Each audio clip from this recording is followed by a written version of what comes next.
Welcome to the Global Integral Beauty Networking event, an innovative platform that seeks the best professionals from the global industry to connect and build an interdisciplinary community working together for the benefit of patients.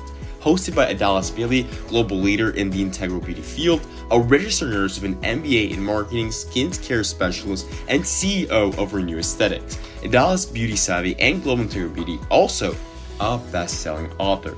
This is a revolutionary opportunity to create professional networks in the fields of health, wellness, and aesthetics, driving global collaboration.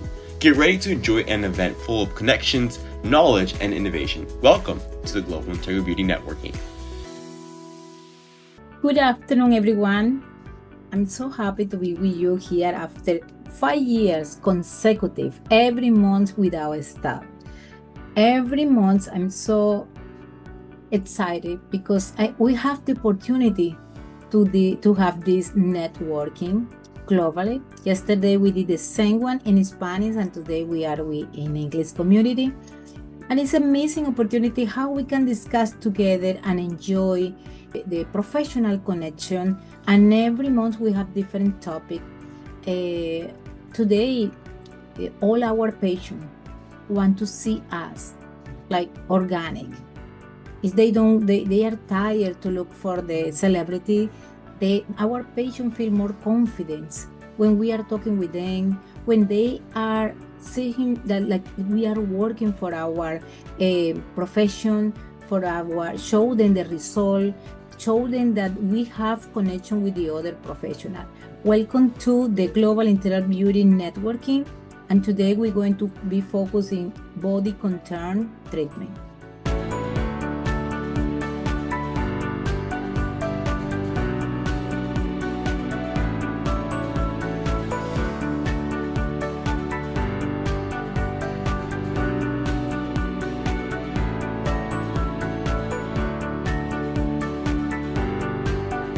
So I'm going to ask a general question for all of you speakers, and then we can proceed and dive deeper, especially with your expertise in different areas of how to approach these patients.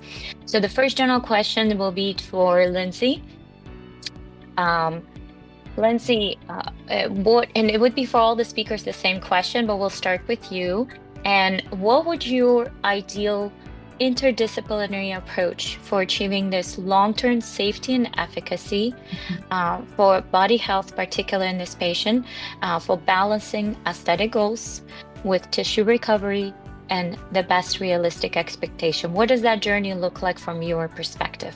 So I think I come at this a little bit differently. I think that, as you kind of mentioned earlier, patients now really want to feel related to. So I'm always happy to offer my journey. And I think that helps when you're having these patient discussions. It's a little bit different than hers in this case study, but this is kind of how I would go about it. I would explain, that I understand this both professionally and personally. Because I myself have lost over 65 pounds and continue to maintain that. And it's from a variety of modalities. I've done the GLPs. I personally am still on them. And, we would have that conversation, but I also would then share with her my personal journey about how some of these modalities work, and realistically surgery versus skin laxity and what these modalities can do. I think a lot of times patients come in and they're really just trying to figure it out. They're trying to really understand what a surgical outcome looks like versus what some of these non-surgical options really can do. And I think it's really kind of diving deep into their expectations, getting them in front of a mirror, showing them, okay, this is how much laxity will retract with these non-surgical options. Like, for example, we've got the cool sculpting, we've got the BTL for your radio frequency and your cellulite reduction and your skin tightening. We've got laser therapy for more advanced tightening, which is good for face and body. You also have, for some of those deeper cellulite pockets, you can do some different subcision, even on body areas. So you're having a lot of these conversations about, it's not just a one modality, but you're having a conversation about, okay, maybe we talk about surgery just for the larger apron because, that may not reduce as much as you want, but we can tighten up everything else. And just, again, showing them, I will pull up the tissue. I will show them how much tissue can retract non-surgically. And this is what you can expect from a surgical outcome. And having that surgical and trauma background for me allows me to really show them what the two differences look like aesthetic. Mhm. And also be very honest with them about recovery. And I think that's another piece of it, because I know in this sample case, there was a discussion about not wanting to miss a lot personally and professionally. And she's 38, she may have a home life and all those factors come into that discussion. I kind of just come to it as, you're at this really amazing, healthy BMI. Let's figure out what we need to do to stay there. Some people still need to have discussions about minor appetite suppression, and maybe we're talking about low dose GLPs, maybe we're talking about other peptides or supplements that can help keep that suppressed so that she's sliding back towards some of those either older habits, or some of us are just, that's our endocrine and metabolic system, right? And so we're trying to look at it as that holistic approach. So kind of coming at it as, making sure that you're metabolically stable, you have a great BMI. What do we need to do to help with the aesthetic piece? And again, really diving deep into those expectations and showing her realistically in the mirror, okay, this is how much can reduce with doing the radiofrequencies and lasers and everything else as far as tightening goes, but maybe the belly needs a bit more of a surgical intervention. Thank you so much for that insight.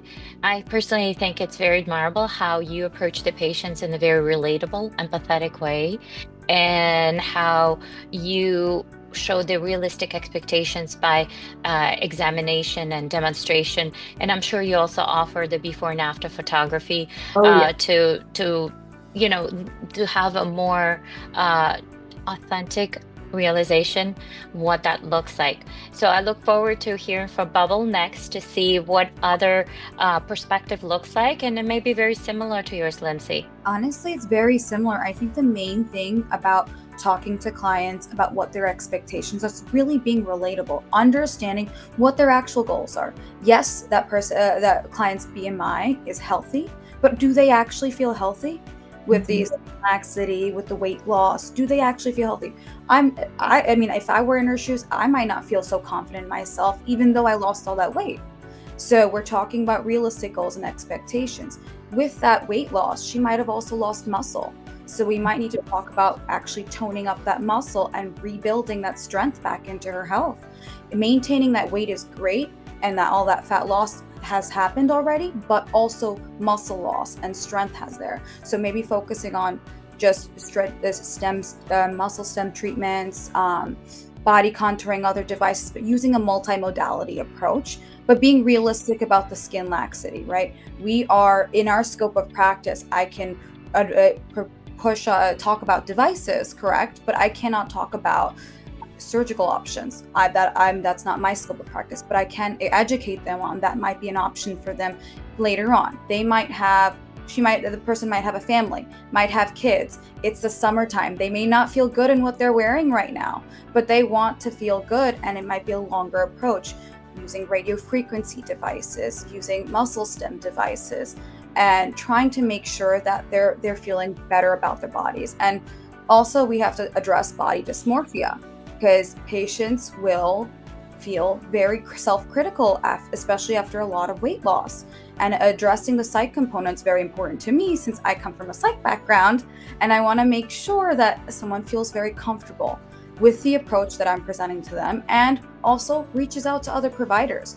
You're talking to your primary care doctor about how you feel.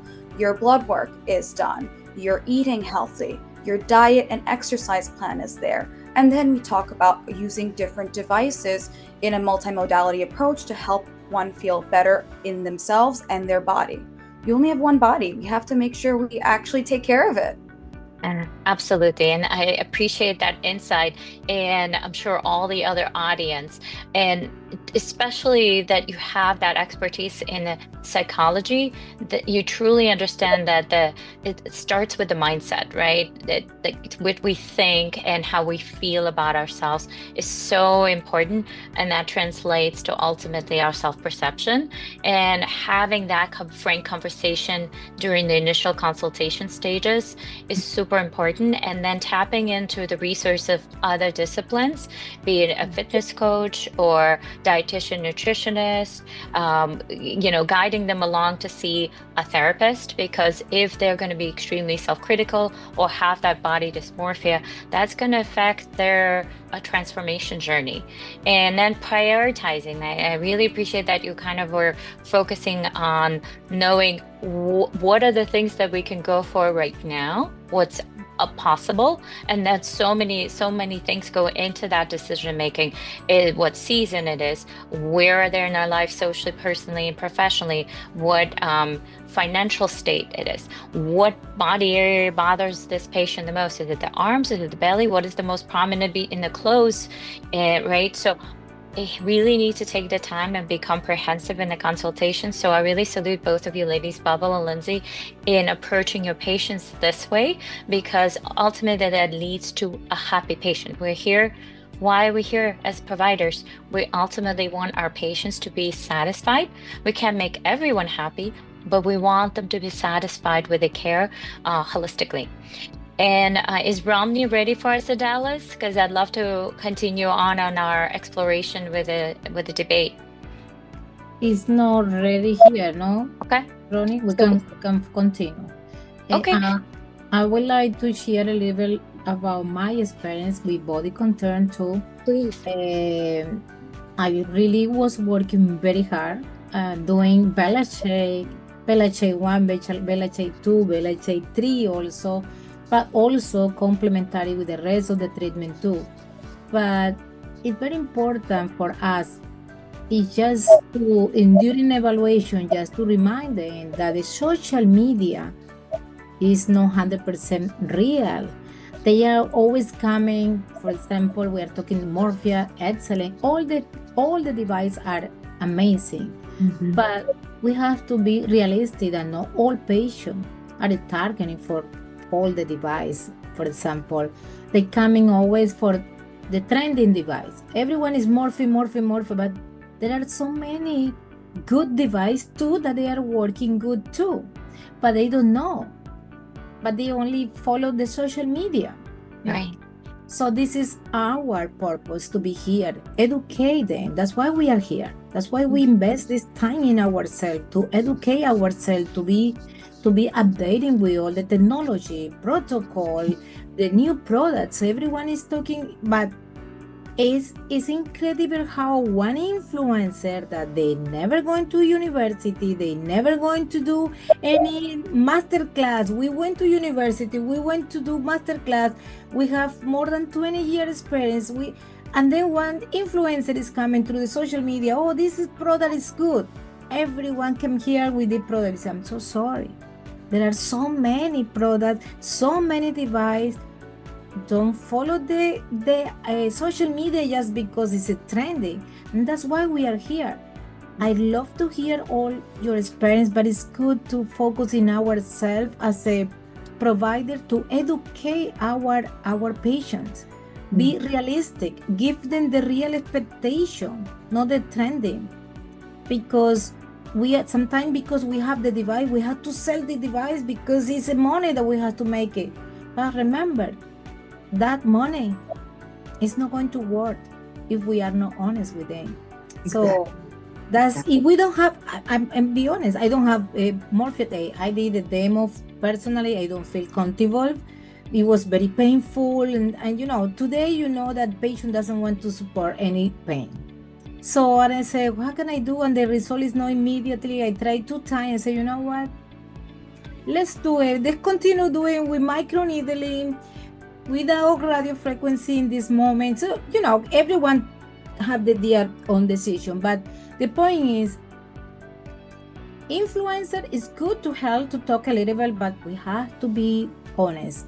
It's not only influencer, it's science, experience, education. And Right. that's why we are here. Thank you very much. Every month I learn from you so many things, because it's 5 years consecutive doing this. And that's why that's why we are here. But definitely for me, I agree with you about the consultation. Consultation is the priority. I rather to spend, either it is necessary 1 hour during the consultation. Sometimes it takes, because some patients ask too much question, but I feel comfortable that we are in the same page. If I cannot do, I'm going to refer you in a good profession. It is plastic surgery, it is minimal invasive, it is non-invasive, but I want to be sure that the patient feel comfortable and also show the result for the patient. That's the idea in Global Integral Beauty, focusing integral beauty in and out. That's the most important today. Lindsay, as a board certified advanced nurse practitioner, your approach to aesthetics, which is very holistic and we already said very empathetic, how do you integrate patient safety and wellness protocols when performing or supervising advanced body contouring procedures at your medical spa? And where are you located, by the way? I'm curious to know. I completely agree, and I just wanted to say one more thing while I have the floor. Going back to this example of this case study, I think, just like you, Dr. Mari, we have a registered dietitian on staff, and I think that sometimes that is a very important piece of the puzzle to have in the practice, both from, like you said, Bubble, like this body dysmorphia aspect. Some people think that just because you have lost weight means that you're healthy, but sometimes there is that aspect of still some eating habits or disordered eating habits or perception that needs to still be addressed. And I think that having those different team members is very important. But to answer your question, I personally oversee an amazing, highly trained team here. I've hand selected all of them. There are 10 of us right now.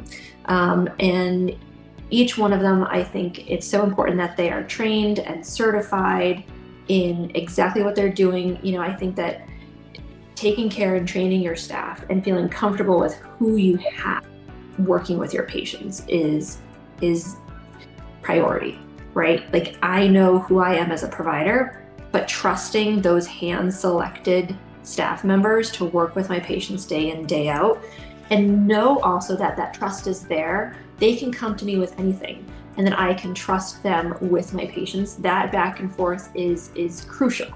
And I think as I'm having these consultations with patients, they feel comfortable and confident knowing that they're my eyes and ears. They're doing the procedures that we have in place. They're taking care of them just as I would if I was in the room. And I think that comfort stems from that initial conversation. And now it's on to Bubble to share her different, or maybe very similar perspective. Is our amazing nurse practitioner, and I wanted to ask you that as a aesthetic nurse injector specialist, what are your experience in aesthetic injectables and also energy devices for this?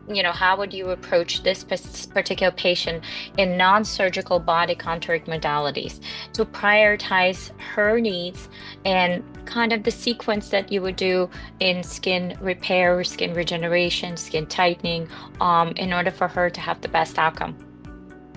So generally speaking, I'm similar approach to Lindsay. I definitely non-ablative fractional laser to tighten the skin. The skin laxity is my first goal.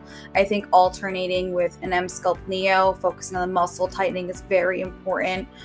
In my scope of practice, I'm bringing on a laser device first right now, and I have a small practice and more concierge than anything. So I get a lot of these questions when I approach clients and what they can do for the excess skin on their arms and their legs. disease. And it happens with age and weight loss and the GLPs, not only just post-bariatric surgery, but what happens is you have different fat deposits. That's when I think of cool sculpting or referring them to somebody, a practitioner that can do cool sculpting in those localized fat deposits.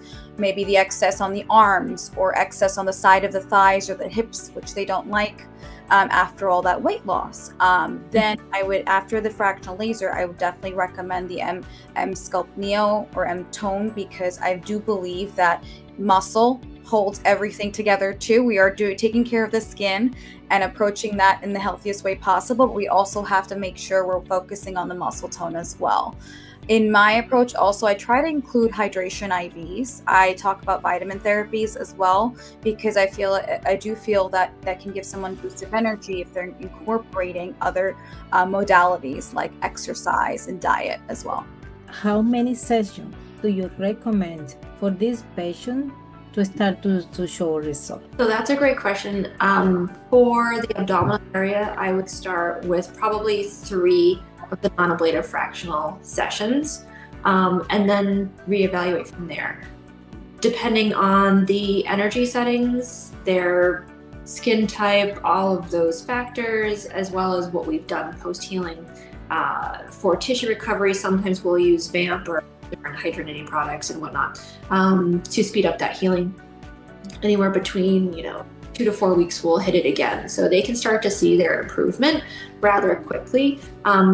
And I know, some people will space them out further than that, but I'm very comfortable with how the tissue does recover after using that post-recovery. So 2 to 4 weeks is probably when we would do it again. And then after that, we assess how much laxity is left. And then if sometimes they don't even need going over to the plasma energy, and sometimes they do, but there's a significant retraction even just with that. Thank you very much. And the popular question is for the IV therapy, is working with the medical prescription, or the patient can do just directly with the treatment? So the IV therapy at any medical aesthetic practice is approved through a medical director. We do look at blood work and their general health and wellness, clinically evaluate and administer an IV therapy, focusing on B12s, vitamins that could help stimulate their metabolism, help boost their metabolism, hydrate, especially when they're working. Most people are trying to push their bodies to the limit in this process. They're doing all the treatments, they're exercising, they're working, they have family lives, but they're also not always just taking care of themselves. So I always remind the people that it's a holistic approach. If you have to take care of your body, you got to take care of your diet, and you have to rest. You have to make sure your body has time to recover from this too. So that's my main approach with that. With IV therapies, the B vitamins, we're focusing on lipostat, B12, B complexes, glutathiones. We want to talk about using vitamin C therapy and combining that and just focusing on hydration. Thank you for all the attendees joining us today. Thank you, Dallas, for invitation, and I look forward to hopefully seeing all of you at the Global Integral Beauty Conference coming up in New York in the fall on October 11th. I wanted to close off saying that, I think this discussion was an important reminder for us that when we're seeing patients in our clinic, it's not just the procedure or weight loss that they went through or going through. It's a whole holistic journey, and seeing them, truly seeing them and hearing them and taking the time discussing all of their concerns, their medical background, their aesthetic goals, understanding them in a personalized way. What is their professional life looks like, what their lifestyle looks like, and that way, by approaching them in a holistic way, and that's kind of the pattern that we're seeing that all of us are sharing, that will allow the physical, be it health-wise and aesthetic, as well as the psychosocial aspects of this journey to be aligned. So I'm really, really grateful to be part of this panel, this collaborative community. Thank you so much, everyone, for joining us today. And again, just make sure that you always come back and share your knowledge, because that's what allows us to thrive together and bring better, advanced, either ethically or technologically or emotionally type of care to our patients.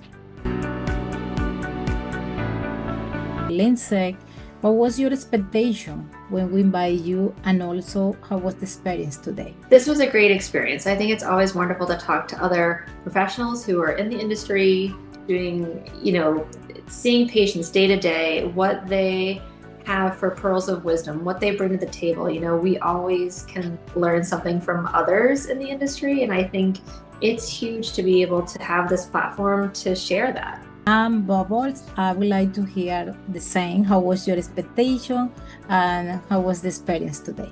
This experience was really nice and informative for me. I felt that it was nice to have people from different walks of life, different parts of the expertise. And in the medical wellness field, it is very difficult. And sometimes we work together to kind of grow and take care of our clients. So I learned a lot from both Dr. Mariana and Lindsay in regards to a multimodality approach for body contouring. So I really do feel, thank you for having me here today.